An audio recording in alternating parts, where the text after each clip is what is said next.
Good morning friends. आज हम आपको मैथमेटिक्स का क्लास लेंगे। आज हम आपको मैथ में क्लास 12 का कैलकुलस में हम आपको डिफरेंशिएशन बताने जा रहे हैं। ठीक है, कुछ विद्यार्थियों को लगता है कि math is very hard, math बहुत हार्ड है, बट आई से टू यू कि math is very easy. Math बहुत आसान है, इसके तरकीब को समझना होगा। यदि आपको लगता है कि मैथ आसान है तो मेरा आप ये जो वीडियो है शुरू से अंत तक देखें, जिसमें आपको मैथ की जो बातें हैं वो एकदम पूरा तरह से दिमाग आपको खोल दिया जाएगा। तो आइए हम जानते हैं कि आप एक अच्छा से अच्छा कैसे परफॉर्म कर सकते हैं आप मैथ में। ठीक है, क्योंकि अधिकांश टीचर और स्टूडेंट्स को देखे हैं कि वो क्या करते हैं कि मैथ को सिंपल तरीके से बना देते हैं। वो ये नहीं बताते हैं कि उसके पीछे वो कौन सा कंसेप्ट है और अब वो टीचर आके वो ऐसा क्यों करता है।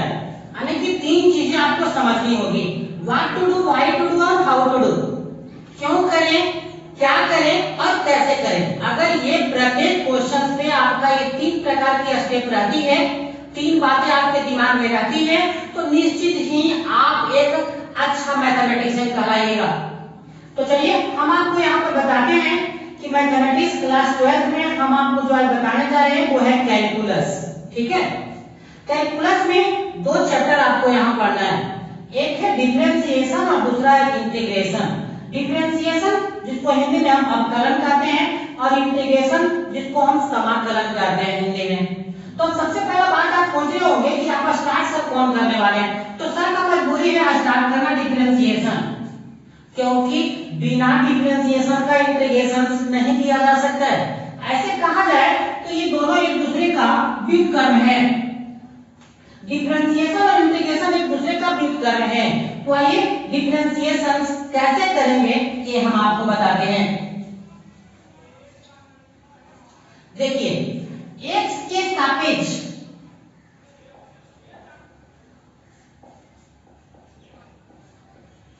x के सापेक्ष अवकलन करने पर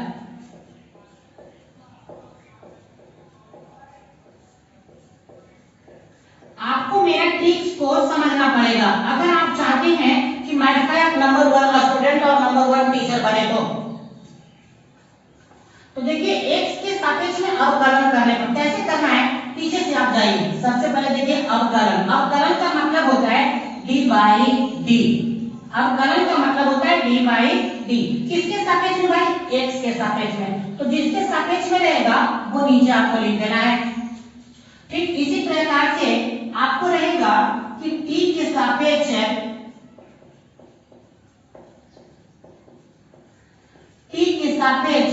अवकलन करने पर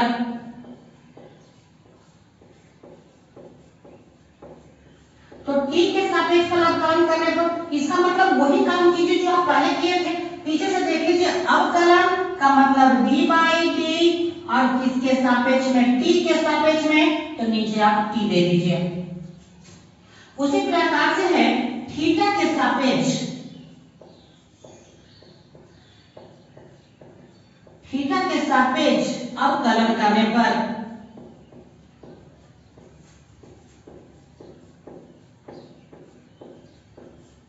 तो फिर से वही बात कि अवकलन के लिए क्या करेंगे, d बाई डी और किसके सापेक्ष में, थीटा के सापेक्ष में। देखिए भाई ये आप जानते होंगे, लेकिन ये बातें आप देख लीजिए टेक्स्ट में, ये बातें समझ लीजिए। यही सब बात है जिसके कारण विद्यार्थी से नहीं बनता। अब किसी समीकरण को किसके सापेक्ष में करें डिफरेंशिएशन, पहला क्वेश्चन मेरा है, किसी समीकरण को किसके सापेक्ष में करें डिफरेंशिएशन। क्योंकि एग्जाम में ये नहीं दिया रहता है, कोई समीकरण देकर के पूछ देता है कि इसका अवकलन कीजिए, तो आप किसके रिस्पेक्ट में कीजिएगा, कैसे आप सेलेक्ट कीजिएगा। इसके लिए मैं तरकीब बनाता हूं। किसी समीकरण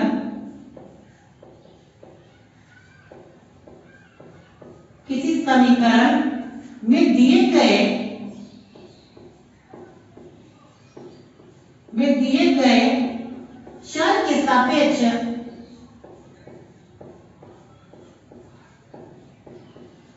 चर के सापेक्ष अवकलन किया जाता है।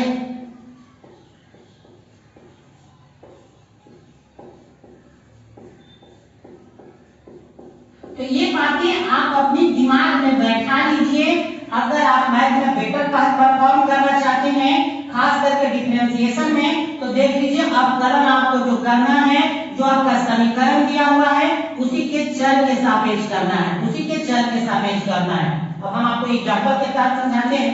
जैसे एक समीकरण है y बराबर x³ प्लस x प्लस 5, तो पहला प्रश्न उठता है कि समीकरण को किसके सापेक्ष में हम अवकलन करें। तो भैया आप इस समीकरण में देख लीजिए जो RHS में सेट होता है वही चर आपको लेना है। तो RHS में देखिए सारे टर्म क्या है, x का चर, हम उसको कहते हैं ABCD में जो भी अल्फाबेट होते हैं वो चर आते हैं जब समीकरण में वो आ जाते हैं, चर होते हैं जब वो समीकरण में आ जाते हैं। तो यहाँ पर x चर है, तो देखिए मैंने लिख लिया है यहाँ पे चर जो है वो x है। यानी कि अब इसका समीकरण को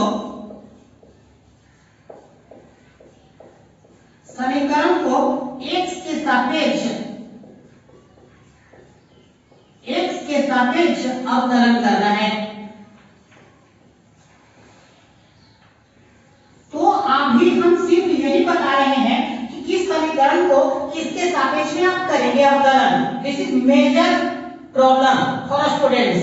कोई टीचर ये नहीं बताते कि आपको किसके रिस्पेक्ट में करना है डिफरेंशिएशन, और जो विद्यार्थियों को उसका खामियाजा भुगत जाता है विद्यार्थी। तो चलिए नेक्स्ट है y बराबर t² प्लस 5t प्लस 6। अब हमको यहाँ बताना है कि यहाँ किसके सापेक्ष में मुझे करना है डिफरेंशिएशन। तो सबसे पहले क्या बोले थे, चर देख लीजिए यार RHS में, तो चर यहाँ क्या है, t है। इसका मतलब है इस समीकरण को t के सापेक्ष में अवकलन करना है।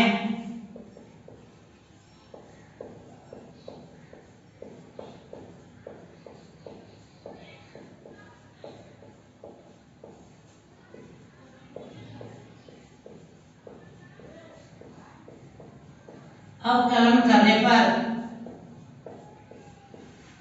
तो मेरे भाई अभी आप सिर्फ इतना सीख पाए हैं कि दिए गए समीकरण में आप किसके रिस्पेक्ट में उसको जो है आप क्या करेंगे, अवकलन करेंगे। अब यहाँ पर हो गया कि किसके सापेक्ष में जब अवकलन करेंगे तो मैटर आता है कैसे करेंगे। तो आप कैसे करेंगे अवकलन, इसके लिए हम आपको कुछ ट्रिक्स बताने वाले हैं, जिसको आप ध्यान से देखिए, मैथ चुटकी में चलेगा। इस ट्रिक्स को समझ लीजिए, डिफरेंशिएशन ब्रह्मास्त्र है ये, ट्रिक्स फॉर डिफरेंशिएशन।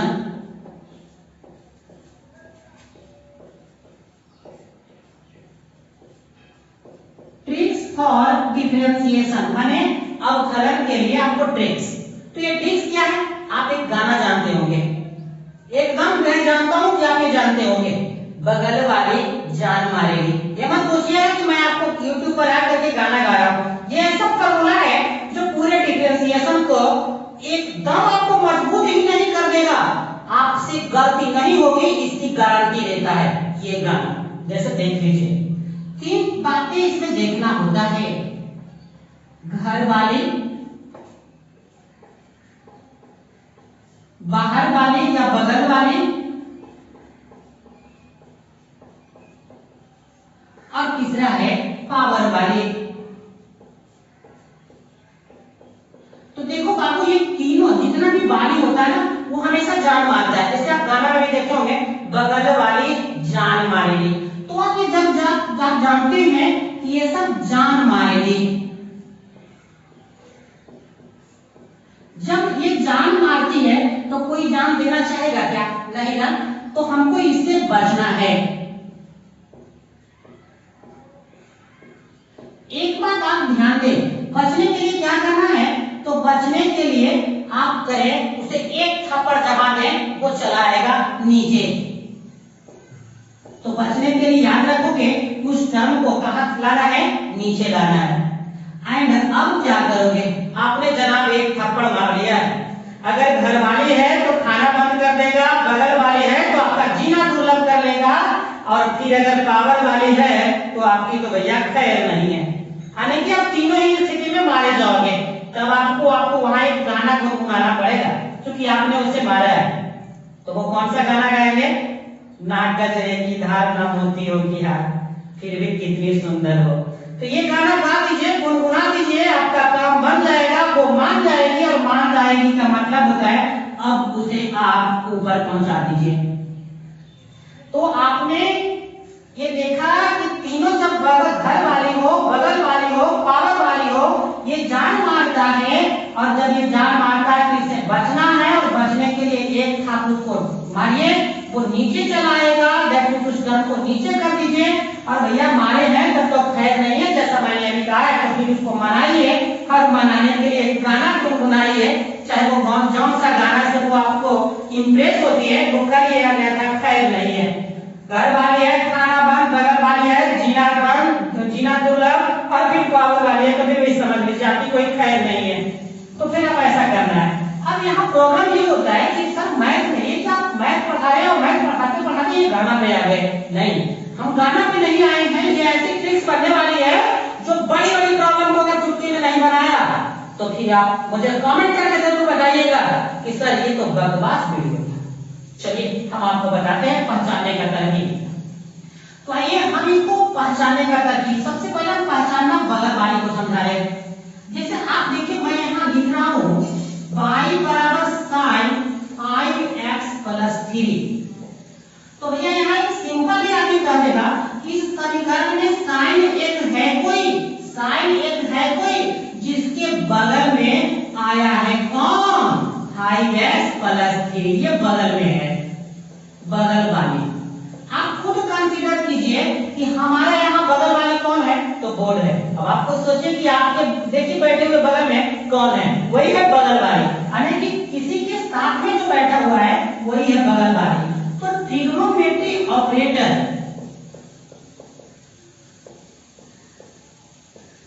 तो ट्रिग्नोमेट्री ऑपरेटर के जो बगल में होता है वही कहलाता है बगल वाली, चाहे जो हो, साइन हो, कॉस हो, टेन हो, it is not a matter. जैसे y बराबर अगर रहता है cos ax square plus bx plus c, तो आप यहाँ बताइए बगल वाली कौन है, तो ये पूरी के पूरी टर्म जो है बगल वाली है,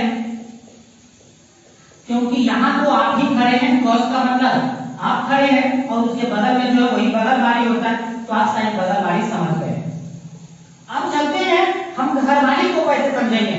भाई ये तो और भी आसान है, अगर कोई भी समीकरण रूट के अंदर रहे तो उसे समझ जाइएगा कि वो आपका घर वाली है। जैसे sin 5x square plus 3x plus 2, matter यहाँ है कि यहाँ पे घर वाली कौन है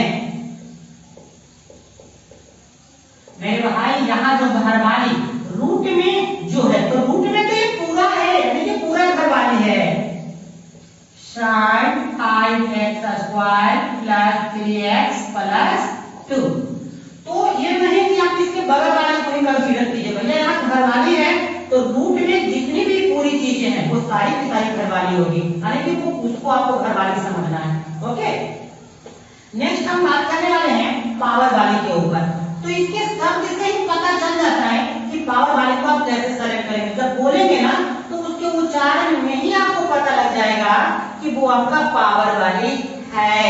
जैसे y बराबर आप खुद सोचिए x के पावर 7 है, आप इसको जब पढ़िएगा ना उसी समय आपको पता लग गया होगा कि x के पावर 7, यानी कि पावर 7 का मतलब पावर वाली का मैटर है।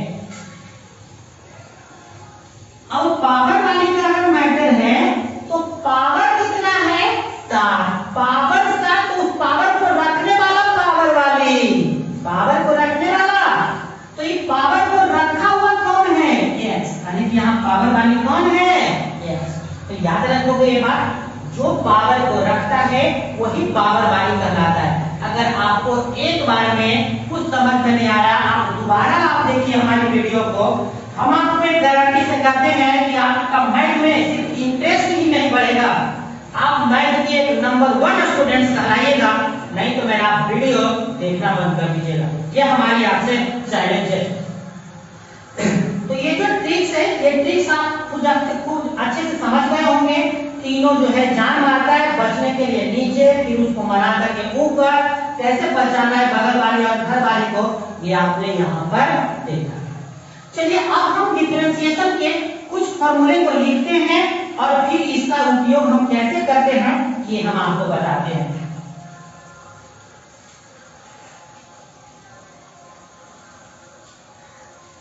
देखिए फॉर्मूला होता है डी बाई डी एक्स के पावर n बराबर होता है n इंटू एक्स के पावर n माइनस 1।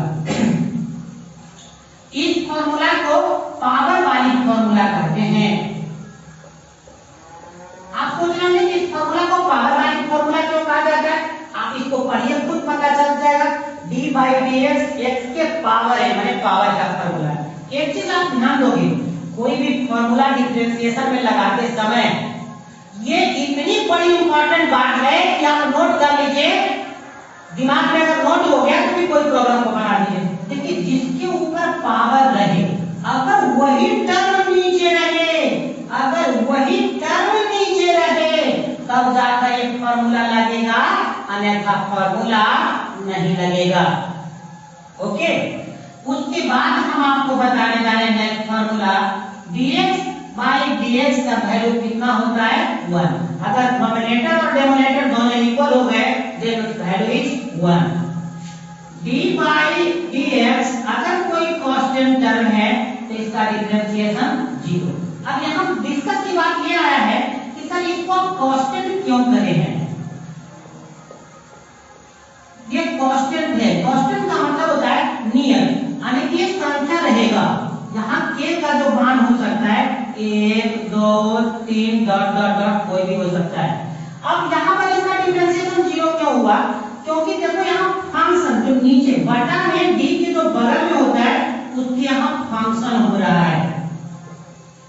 यहाँ फंक्शन x क्या हो रहा है, यहाँ पर k कोई दूसरा आदमी आ गया है उसके लाल उठा करके उसको मार दीजिए, लेकिन उसको 0 कर दीजिए। d by dx k into x बराबर क्या होगा। आप देखिए अब इसे आप लाल उल्टा नहीं कर सकते, क्यों, क्योंकि जो फंक्शन जिसके यहाँ हो रहा है उस घर का ही मेंबर एक गेस्ट को लेकर के आया है, उस घर का मेंबर एक गेस्ट को लेके आया है, तो इसको गेस्ट घर में पहुंचाइए। लाल उल्टा मत कीजिए, नहीं तो आपके घर के लोग आपसे विरोध हो जाएंगे।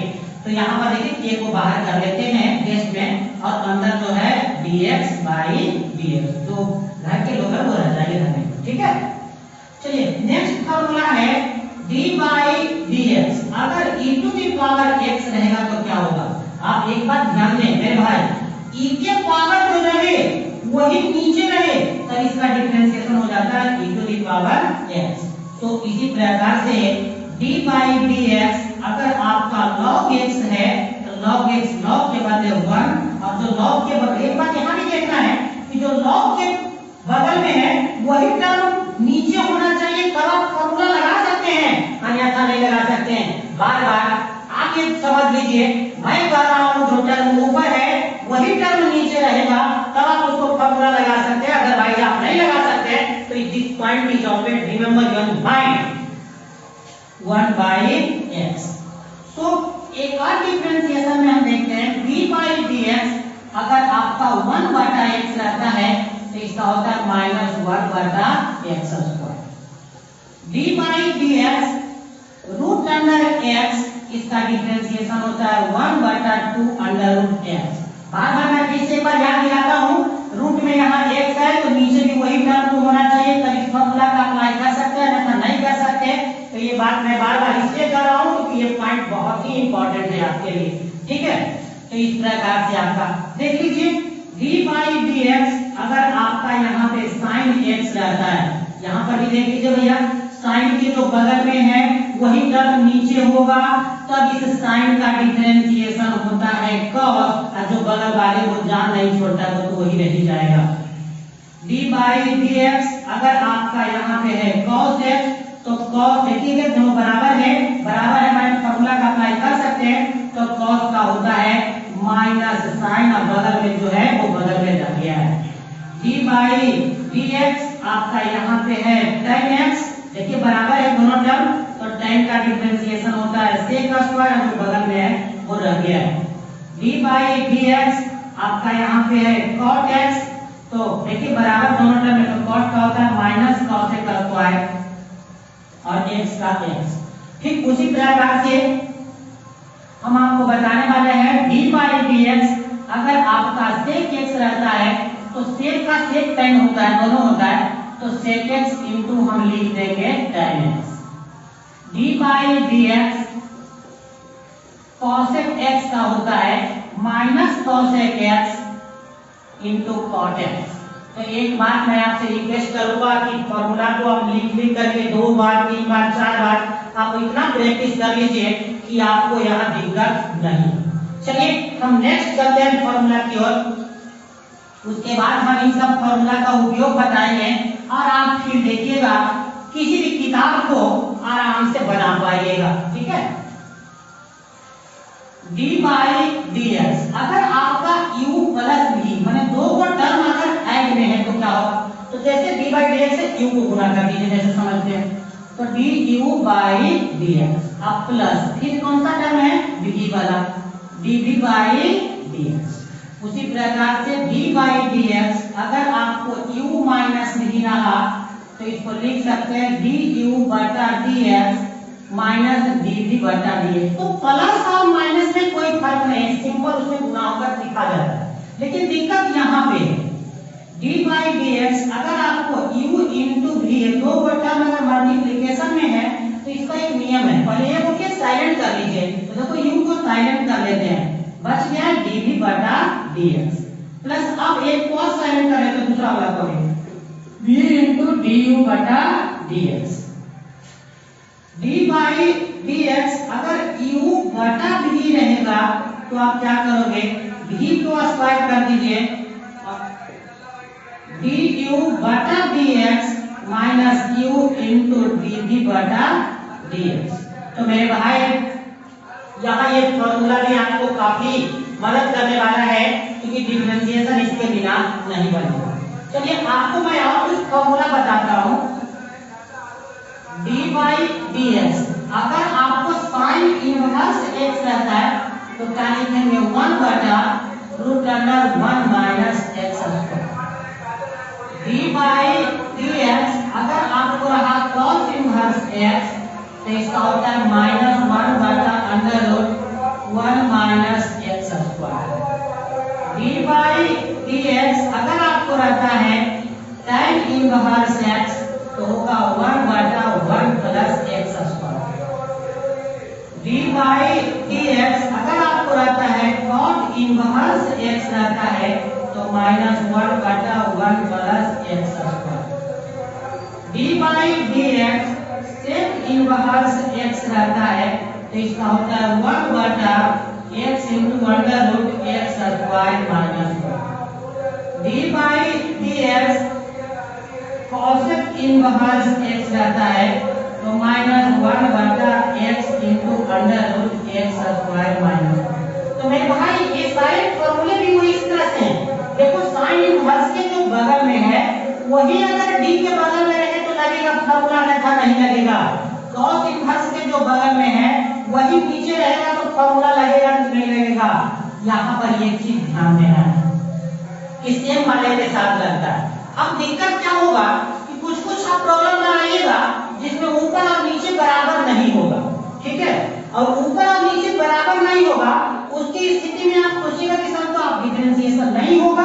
अरे होगा होगा लेकिन उसके लिए थोड़ा सा एक स्टेप बढ़ाना होगा। जैसे देख लीजिए डी बाई डी एक्स हमारा यहाँ लिखा हुआ है sin 5x प्लस 6। अब आप सोच रहे होंगे कि सर इसका डिफरेंशिएशन नहीं होगा, क्यों? क्योंकि आपने तो कहा था कि जो इसके बगल में है वही नीचे रहना चाहिए, यहाँ बराबर नहीं है, बिल्कुल नहीं होगा। अब इसके लिए करना क्या है, अगर यहाँ केवल x रहता तब यहाँ sin का डायरेक्ट कॉस कर देते, लेकिन वैसा नहीं। तो यहाँ पर करना क्या है d sin 5x प्लस 6। अब आपको क्या करना है d नीचे लिख देना, जो ऊपर टर्म है ना वही टर्म तो नीचे ले आइए बराबर करने के लिए, फॉर्मूला में लाने के लिए 5x प्लस 6। तो ये जो टर्म लिया है ये टर्म में ज्यादा टर्म हो गया ना, बोले थे ना कि बगल वाली क्या होगा एक था मान लीजिए नीचे आ गया, अगर नीचे आ गया तो मनाइए कि मुझे है कोई है लक्ष्मी देखो इसको ऊपर लेके जा रहे हैं d 5x प्लस 6 और जो पहले से है dx, यानी कि दोनों टर्म में कोई फर्क नहीं है। अगर इसे चाहे तो इसे कैंसिल कर सकते हैं, इसीलिए इसलिए ऐसा किया गया है। अब इसके बाद इसका डिफरेंशिएशन करेंगे। देखिए साइन के जो बगल में है वो नीचे आ गया, इसका मतलब इस साइन का फॉर्मूला जो है क्या होने वाला है, कॉस होने वाला है। और साइन का जब कॉस हो गया तो जो बगल में वो तो रहेगा, बोले थे ना अगर फॉर्मूला में बताते समय कि बगल वाले जान नहीं छोड़ता है, तो हो गया 5x + 6। इतना का डिफरेंशिएशन हो चुका। अब हमको इस टर्म का करना है। अब इस टर्म में तुम खुद देखो कि बीच में प्लस है, माने दो टर्म का डिफरेंस, तो पहले डी बाई डी एक्स किसका करो, 5x का, तो d 5x by dx, बीच में प्लस दे देते हैं। d ऊपर कितना है 6 बटा dx, यानी कि कुछ नहीं किया गया है। जैसे आप मल्टीप्लिकेशन गुणा करते हैं ना कि आपका 2 × x + y रहता है, तो आप क्या करते हैं कि 2 को पहले x से गुणा करते हैं तो 2x, अब प्लस फिर 2 को y से गुणा करते हैं तो 2y। ठीक उसी प्रकार से d by dx दोनों में गुणा हो गया। देखिए cos 5x + 6 ब्रैकेट। भाई साहब आपको अभी बताए थे कि फंक्शन यहाँ किसके यहाँ चल रहा है, x के यहाँ, तो x का मेंबर यहाँ है और उसके साथ ये 5 क्या है, गेस्ट है। संख्या जितनी भी होती है एबीसीडी की अक्षर जो कि जिसका फंक्शन है वो सारे गेस्ट होते हैं। ये गेस्ट को क्या कहते हैं कि बाहर कर लीजिए, क्योंकि एक फॉर्मूला अभी आप देखे होंगे लिखे है d by dx, अगर k × x रहता तो इस गेस्ट को बाहर कर लिया गया था k, फिर बच गया था dx by dx। सो यहाँ पर 5 को बाहर कर लेते हैं, क्या होगा dx बटा dx। अब प्लस ये तो कांस्टेंट टर्म है ना, इसके साथ कोई फंक्शन वाली टर्म है क्या, नहीं ना, तो इसका डिफरेंशिएशन कितना होगा 0, क्योंकि dk by dx माने कांस्टेंट टर्म का डिफरेंशिएशन क्या होता है 0। ये फार्मूला बताया है, इसके आधार पर इसका वैल्यू 0 होगा। cos 5x + 6 इंटू, देखिए ब्रैकेट में 5 इंटू dx by dx कितना होता है 1 + 0, यानी कि 5 एकम 5 में 0 जुटेगा 5, यानी कि इस टर्म के पहले आ जाएगा 5, तो 5 cos 5x + 6। तो कुछ इस प्रकार से आप कर सकेंगे डिफरेंशिएशन। तो मैं आपको एक ही चीज कहूंगा, डिफरेंशिएशन करते समय 2 3 4 बातों को आप ध्यान से देखिए, घर वाली, बगल वाली, बाहर वाली, और फिर उसके अनुसार से आप अच्छे फॉर्मूला का सिलेक्शन कीजिए, आपका बनेगा।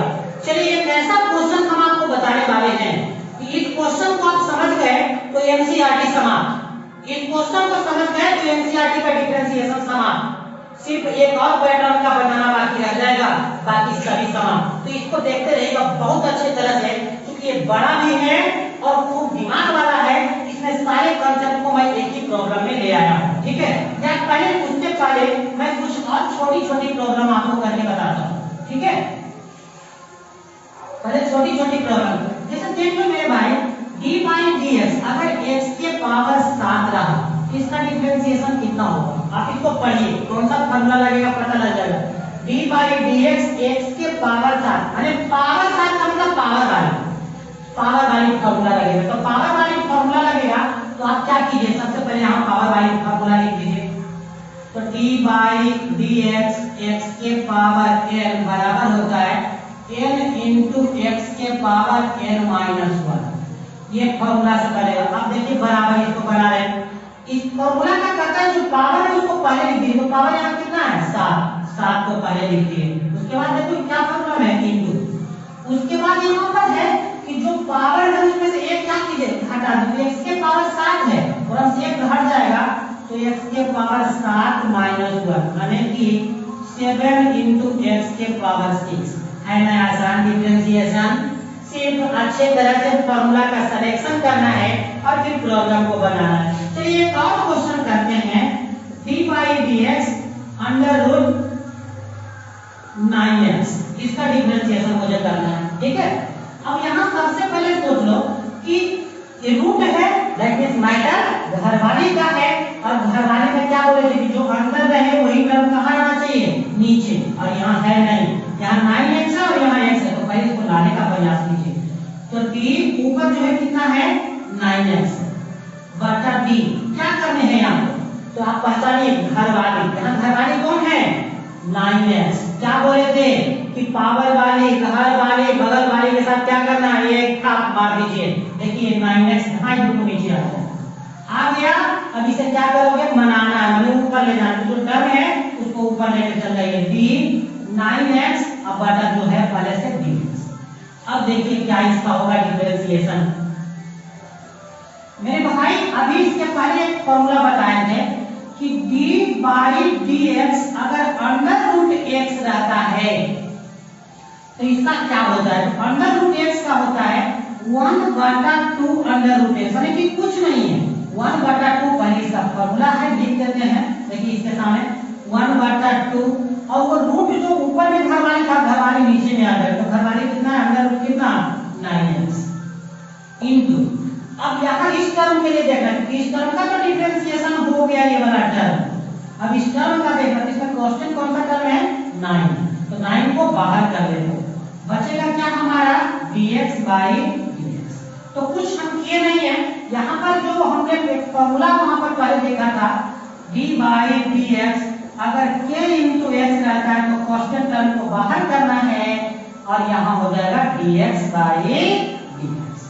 देखिए भैया 1/2, 9 का वर्गमूल हर कोई जानता है 3 और अंडर रूट बच गया x, और इनटू यहाँ कितना है 9, dx बाई dx कितना है 1। देखिए हम काट देते हैं, 3 3 9, यानी कि ऊपर बच गया 3/2 अंडर रूट कितना x, दैट इज। तो आप अच्छी तरह से यहाँ सेलेक्ट कर लीजिए, करना क्या है ये आप अच्छी तरह से देख लीजिए, आपको बनेंगे। चलिए नेक्स्ट एग्जांपल हम बनाने जा रहे हैं। y बराबर है ax² plus bx plus c, और इस पर डिफरेंशिएशन हमको करना है, ठीक है।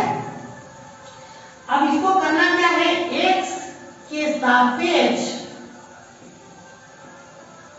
के सापेक्ष अवकलन करने पर। अब आप खुद बताइए कि आखिर हम x के सापेक्ष अवकलन क्यों करने जा रहे हैं। क्या बोले थे कि आप किसके सापेक्ष में अवकलन कीजिएगा, तो पहले समीकरण में RHS में देख लीजिएगा कि चर क्या है। तो RHS में चर यहाँ साफ दिख रहा है, कौन है x, यानी कि x के सापेक्ष में करना है। x के सापेक्ष में जब करना है तो क्या बोले थे, अवकलन के लिए d बाई क्या बोले थे d, और इसके सापेक्ष में रहेगा वो यहाँ पर लिख देना है, यानी कि d बाई dx लगाना है। तो इस साइड में d बाई dx लगा देता है, इस साइड ब्रैकेट में इसको लिख देना है। तो देखिए d बाई बटा dx, यानी कि बाई के पहले मैंने d बाई dx लगा दिया, फिर इधर भी इस टर्म के पहले वही लगा देंगे d बाई का dx। इधर बच क्या गया है ax² plus bx plus c। चलिए भैया देख लीजिए यहाँ पर d बाई बटा dx बराबर, सबसे पहला हम आपको क्या बोले थे, यहाँ d बाई dx का टर्म के लिए 1 2 और 3, इसका मतलब वेरी वेरी इसको गुना कर देना है। तो d बाई dx यहाँ क्या लिखेंगे ax² plus d by dx किसका होगा d by dx bx plus d by dx किसका होगा c का होगा। सो आप ऐसे लिखेंगे। आगे देख लीजिए d बाई बटा dx बराबर क्या होगा, क्या बताए थे आपको कि फंक्शन यहाँ किसका चल रहा है, मतलब फॉग किसका चल रहा है। जैसे प्रचार देते हैं कहता है इंडिया में क्या चल रहा है, तो फॉग चल रहा है। तो इस प्रॉब्लम में फॉग किसका चल रहा है, इंडिया फॉग किसका चल रहा है, जिसके सापेक्ष डिफरेंशिएट करते हो। देखिए किसका फॉग चल रहा है x का, तो फॉग किसका चल रहा है, छोड़ दीजिए किसका फॉग नहीं चल रहा है उसको बाहर कर दीजिए। तो यहाँ पर क्या है a बाहर कर देंगे, तो dx² बाई dx। अब बताओ इसमें फॉग किसका चल रहा है x का, किसका नहीं चल रहा है b का, बाहर करो b dx बाई dx।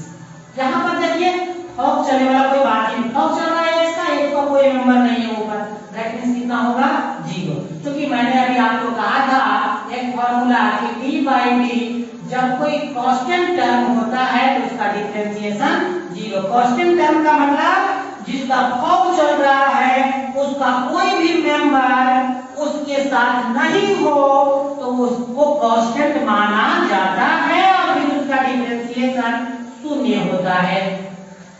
देख लीजिए d बाई बटा dx बराबर, बोलो a का तो ये हो गया भैया। अब ये का जगह पर आपने a को लिख दिया, अब इसका आपको करना है काम। आप खुद पढ़िए, आपको पता चल जाएगा कि यहाँ क्या है। dx² बटा dx माने पावर है, तो पावर, क्योंकि ऊपर पावर का है तो पावर वाला में क्या फॉर्मूला था कि पावर को पहले लिखना है, तो पावर यहाँ क्या है 2 लिख दिया। उसके बाद उसके पावर में ये क्या करना है घटा डाल देना है, तो x स्क्वायर में से एक घटा डालोगे तो केवल एक x बच जाएगा plus b, dx by dx का क्या बोले हैं 1, यानी कि d by बटा dx बराबर होता है 2ax प्लस b।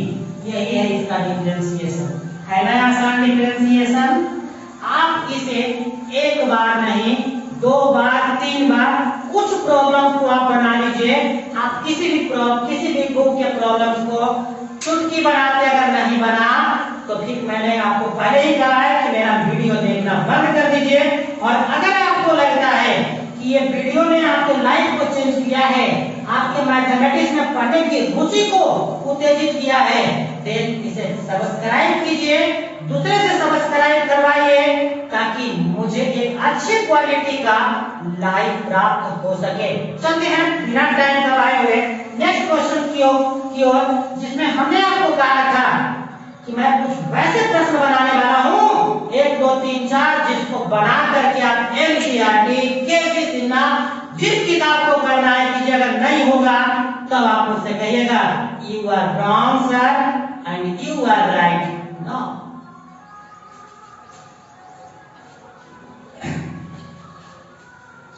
तो चलिए प्रॉब्लम को देखते हैं। बहुत ही मस्त प्रॉब्लम हम यहां लेने जा रहे हैं। क्वेश्चन ये है y बराबर under root ax square plus bx plus c। बहुत ही मस्त क्वेश्चन है। इसको क्या करते हैं x के सापेक्ष अवकलन करने पर एक बात मेरे भाई मैंने वीडियो के फर्स्ट में कहा था what to do, why to do और हाउ टू डू, क्यों करें, कैसे करें और क्या करें, this is your right option. आखिर यहाँ पर सोचिए मैंने x के सापेक्ष में अवकलन क्यों किया है। मैंने आपको बताया है कि इस फंक्शन में देखिए RHS के टर्म में जो चर है उसी के रिस्पेक्ट में करते हैं। तो इस प्रश्न का जवाब आपको मिल गया कि सर समीकरण के RHS की जो टर्म है उसमें चर x है, यही कारण से x के सापेक्ष में अवकलन किया। दूसरा x के सापेक्ष में अगर अवकलन किए तो व्हाट टू क्या करें, क्या करें अवकलन के लिए d by d और फिर x के सापेक्ष तो नीचे लिखा था दोनों जगह लिख देते हैं y बराबर d by dx under root ax square plus bx plus c। अब सबसे पहला है कि सर इसके बाद क्या करें, तो मैंने ट्रिक्स बताया था। ट्रिक्स को आराम से देखते रहिए। जब इस पूरी नजर आ रही होगी तो मुझे एक कहानी घरवाले की दिख रही है, क्योंकि रूट का मतलब घर वाली, तो रूट का मतलब घर वाली, तो एक घरवाली का देख लीजिए क्या चक्कर होता है। क्या कहा था, कह दिया कि घरवाली आपको जान मारता है तो घरवाली को क्या करना है, थप मारिए, कहाँ आ जाएगा नीचे। तो घरवाली पूरा टर्म है ना, इसको नीचे ले आते हैं। देखिए ax square plus bx plus c। अब एक थप मारे हैं तो क्या होगा, घरवाली खाना देना बंद कर देगी। तो फिर आपको बनाना है कि जे हर कोई है लक्ष्मी तोरा छोड़ के दुनिया में कोई न बाहर, तब वो मान जाइए और फिर अपन काम बन जाए। तो आइए बनाते हैं इसको, इस टर्म को ऊपर ले चलते हैं ax square plus bx plus c by dx। चलिए अब हम करते हैं अच्छे फॉर्मूला का चुनाव और फिर उसके आधार पर इसको बनाते हैं। सबसे पहले इसका डिफरेंशिएशन, पूरे टर्म का डिफरेंशिएशन क्या होगा, इसके लिए कौन सा फॉर्मूला चूज करें। तो भैया घरवाली तो घरवाली वाला होगा फॉर्मूला, और घरवाली वाला ये फॉर्मूला होता है d under root x by dx बराबर 1/2 अंडर रूट x। तो ये फॉर्मूला लगता पहले कब है, जब यहाँ घरवाली ऊपर और नीचे बराबर हो जाए। देखो बराबर है इसका मतलब फॉर्मूला लगेगा, और अगर फॉर्मूला लगेगा तो ऊपर क्या है 1 बटा है, नीचे क्या है 2। और देखिए वही घरवाली पहले से था वही नीचे आ गया है, तो मैं वही घरवाली को नीचे लाने वाला हूँ, जो पूरा था घरवाली। इस टर्म का डिफरेंशिएशन हो गया। अब चलते हैं इस वाली टर्म का डिफरेंशिएशन करने। इसके बगल में इनटू में जो है देखिए इसमें 3 बार है अलग अलग। तो पहले डी बाई डी एक्स किसका होगा, dx square by dx plus फिर से किसका होने वाला है, dbx बाई dx प्लस फिर से किसका होने वाला है, dc बाई dx। मैंने कहा था ना कि इनटू के तरह बिहार बिहेव करता है। देखिए जो टर्म है मैं वो लिख देता हूँ, ax square plus bx plus c into आपको क्या कहते हैं यहाँ पे कि किसका फॉर्म चल रहा है इंडिया में। तो यहाँ देख लीजिए एक फॉर्म है, नीचे वाला फॉर्म को बताता है एक्स का फॉर्म चल रहा है। तो यहाँ पर कौन है जिसका फॉर्म नहीं चल रहा है, बाहर करो, ये बाहर कर दिए, क्या हो गया dx स्क्वायर बाई dx। बोलो यहाँ फॉर्म किसका चल रहा है इंडिया में, एक्स का। कौन बाहर है जिसका नहीं चल रहा है, b का dx बाई dx। और यहाँ देखिए जिसका फॉर्म चल रहा है उसका कोई आदमी ऊपर नहीं है, लाभ जुटा कर दो मैंने 0 कर दो, 1/2 under root ax square plus bx plus c into bracket a। भैया यहाँ इस टर्म का डिफरेंशिएशन लिखना है क्योंकि d बाई dx का मतलब डिफरेंस। तो क्या लग रहा है कैसा प्रकार का, तो पावर वाली, क्योंकि पढ़ो ना dx स्क्वायर क्यूब 4 किसी के ऊपर रहता है तो वो पावर होता है। तो पावर वाले का फॉर्मूला क्या था, d बाई dx, x के पावर n था तो पावर पहले लिखा था है उसके पावर 1 घट जाता है। तो यहाँ पर देखिए आप भी जनाब घटा दीजिए एक बार, पहले लिख दीजिए 2 क्योंकि जो देखो पावर रहता है वो पहले लिखा जाता है रूट में पावर। तो वहां पर 2 है तो 2 लिखा गया है और उसके बाद उसमें से पावर घटाना है तो 2 में से घटेगा कितना बच जाएगा x plus b, d by dx कितना होता है 1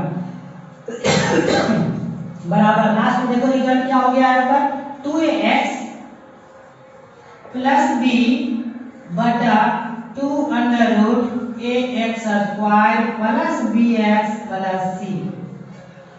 तो आपने देखा कि इस प्रॉब्लम को मैंने कैसे बनाया है। सिर्फ ये प्रॉब्लम नहीं, मैथ्स की कोई भी टॉपिक नहीं है जिसे हम डिफरेंट वे में नहीं समझा सके, हम आपको वैसे बना देंगे कि आप कोई भी प्रॉब्लम को आराम से चुटकी में अगर नहीं बना तो आप मेरा बात बात में कह रहा हूं कि मेरा चैनल को देखना बंद कर दीजिए, मेरा वीडियो को नहीं देखिए, मेरा वीडियो को अनसब्सक्राइब कर दीजिए अगर वैसा है तो। लेकिन अगर समझ में पूरी आती है, पूरी की पूरी बातें दिमाग में बैठ गई तो एक चीज तो मेरा बनता है कि आप खुद सब्सक्राइब कीजिए, दूसरे को सब्सक्राइब करने के लिए कहिए।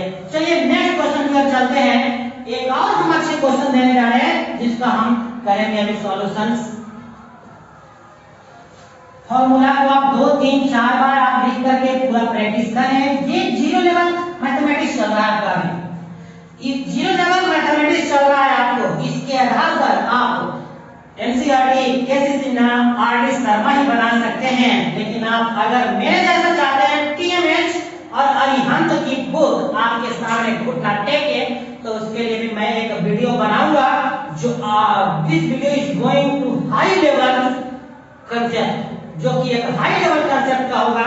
लेकिन हाई लेवल के कंसेप्ट से पहले जरूरी है जड़ को मजबूत कर लें, और अगर जड़ मजबूत हो गई तो भैया बाजी आपकी। चलिए तो ये क्वेश्चन बिना टाइम गवाए हुए हम आपको करते हैं, जिसमें आपको देखना है क्या है। जो d बाई dx यहाँ लिखा हुआ है x डिग्री, ये क्वेश्चन काफी फेमस बन जाता है और लोग कहते हैं सर इसका डिफरेंशिएशन, कुछ लोग कहते हैं सर इसका डिफरेंशिएशन 1, पूछते हैं क्यों, तो सर आप ही ना कहे थे कि dx बाई dx क्या होता है 1 होता है। हाँ बोले तो थे, परंतु यहाँ बात कुछ और है। यहाँ पर x कोई ऐसा वैल्यू है जो कि कोण में एंगल में नहीं है, लेकिन यहाँ पर देखो x डिग्री और डिग्री का मतलब वो एंगल में है। एक बात मेरे भाई, ये आप किसी कागज के पेज पे नहीं दिल पे लिख लीजिए कि कभी भी किसी कोण का डिफरेंशिएशन नहीं किया जा सकता है यदि वह डिग्री में हो। हाँ डिग्री को छोड़कर अगर किसी भी सिस्टम में है, जैसे रेडियन में हो, ऐसे ग्रेड में हो, आप उसे कर सकते हैं, लेकिन उसको कन्वर्ट करके रेडियन में ला करके कर सकते हैं, लेकिन आप उसे डिग्री, ग्रेड, मिनट ये सब में नहीं कर सकते। तो आप सोच लिए होंगे कि सर इसका आंसर क्या होने वाला है। सर आपने कहा है कि डिग्री में नहीं कर सकते, तो पहले इसको हम बदल लेते हैं सर, d/dx, और x डिग्री का मतलब रेडियन में बदलने के लिए पाई बटा 180 से गुना किया जाता है। ये आपको पढ़ाए होंगे टीचर कि किसी कोण किस डिग्री में जो होता है, डिग्री को रेडियन में बदलने के लिए पाई बटा 180 से गुना करते हैं। जैसे मैं आपको कुछ एग्जांपल समझाता हूँ। कोई पूछेगा 30 डिग्री को रेडियन में बदलें, 30 डिग्री को रेडियन में बदलें, करना क्या है आपको, 30 गुने पाई बटा 180 कर दीजिए। 3 छक्का 80 से, यानी कि पाई बटा 6 के ऊपर c लिख सकते हैं। c जो है रेडियन को इंगित करता है, नहीं भी लिखेंगे तो कोई बात नहीं है। उसी प्रकार से 60 डिग्री को रेडियन में बदलें, 60 डिग्री को रेडियन में बदलें, करना क्या है, 60 गुने पाई बटा 180, 18 यानी कि पाई बटा 3 रेडियन। तो इसी प्रकार से x को बदलोगे तो x। अब आप देखिए जनाब क्या करेंगे, यहाँ पर देखिए फॉर्म किसका चल रहा है, x का, x का मेंबर है, तो यहाँ किसका नहीं चल रहा है फॉर्म, इसको बाहर कर लीजिए डिफरेंशिएशन का नियम लगा करके। तो पाई बटा 180 को बाहर कर लिए हैं, dx बाई क्या बचा है, dx, तो पाई बटा 180 इंटू dx अपॉन dx1 यानी कि पाई बटा 180। तो देखिए क्वेश्चन जरूर छोटा है, लेकिन क्वेश्चन में कंसेप्ट है। सिर्फ इतना ही नहीं, एंगल जहां भी आएगा उसकी वही कहानी होगी जो इसमें आप देख पा रहे हो। जैसे आपको किसी के साथ ऐसा रहेगा d/dx sin x डिग्री, तो कैसे करेंगे, हाउ टू सॉल्व इट, कुछ करना नहीं। सबसे पहले वही काम कीजिए जिसका आपको टेंशन है, डिग्री में नहीं होता उसको चेंज करेंगे। d sin, देखो इस डिग्री को रेडियन में बदल लेते हैं, तो x इंटू पाई बटा 180, और फिर वही प्रश्न जो है नीचे से लिख दीजिए। देखिए फॉर्मेट प्रश्न का चेंज हो गया है। आगे इसको क्या करेंगे, d sin, ऊपर देखिए कितना है बाबू, पाई x बटा 180, और नीचे कितना है dx। तो कर सकते हैं नहीं ना, क्योंकि साइन के जो बगल में वो टर्म नीचे नहीं है बराबर, तो नहीं कर सकते। तो बराबर करिए पहले बगल वाले लाइए, साइन के बगल वाले कौन है, पूरा टर्म, बगल वाले को नीचे ले आइए, पाई x बटा 180, फिर इसको बना करके ऊपर ले जाइए, d पाई x बटा 180, और बटा नीचे जो है dx। देखिए साइन का क्या होता है बॉस, कॉस होता है, बगल वाली गांठ छोड़ता नहीं है, तो पाई x बटा 180 इंटू यहाँ कौन सा टर्म बाहर है, log x का चल रहा है, x का मेंबर है, तो जिसका नहीं चल रहा बाहर कर लीजिए, पाई बटा 180, क्या बच गया भाई ऊपर, dx बटा कितना, dx बाई dx 1, यानी कि ये शुरू में आ जाएगा आपका टर्म पाई बटा 180 इंटू cos पाई x बटा 180। या इसका आंसर ऐसे भी दे सकता है, ध्यान दोगे इसको, पाई बटा 180 इंटू कॉस, इसको डिग्री में दे सकते हैं x डिग्री आंसर, क्योंकि प्रश्न भी डिग्री में था, मैंने आंसर भी डिग्री में दे दिया है। सो आप आराम से इतना कीजिए, नेक्स्ट वीडियो में हम आपको और भी अच्छे अच्छे प्रश्न लेकर के आएंगे, और फिर आपके बुक में जितने भी प्रश्न है उसमें प्रत्येक प्रश्न के जितने भी पैटर्न वाइज है, एक मैंने 5 क्वेश्चन में एक को सोल्व कर देंगे और आप उसको आराम से कर पाएंगे। मेरे भाई मैं आपको एक चीज और बताता हूँ कि मैं इस प्रश्न का पीडीएफ आपको मैं भेज दे रहा हूँ, जिसमें प्रश्न बने भी होंगे, आपको उसको देख करके प्रैक्टिस करना है, और फिर जौन से क्वेश्चन नहीं बनता है आप मुझे व्हाट्सएप ग्रुप में लिख सकते हैं, सर क्वेश्चन नंबर इतना समझ में नहीं आया, क्वेश्चन नंबर इतना समझ में नहीं आया, तो मैं क्वेश्चन और उसको बनाया हुआ सब आपको मैं पीडीएफ में करके भेज दे रहा हूँ आपको, आप उसको देख लीजिए कौन कौन आपसे नहीं बनेगा, और फिर मुझे व्हाट्सएप ग्रुप में बता दीजिए, मैं उस पर फिर से वीडियो बनाऊंगा और आपको एक अच्छे तरह से समझाने का काम करूंगा। ठीक है, आज के लिए इतना ही, आप इसको ज्यादा से ज्यादा सब्सक्राइब करवाइए, यही हमारी आपसे रिक्वेस्ट है।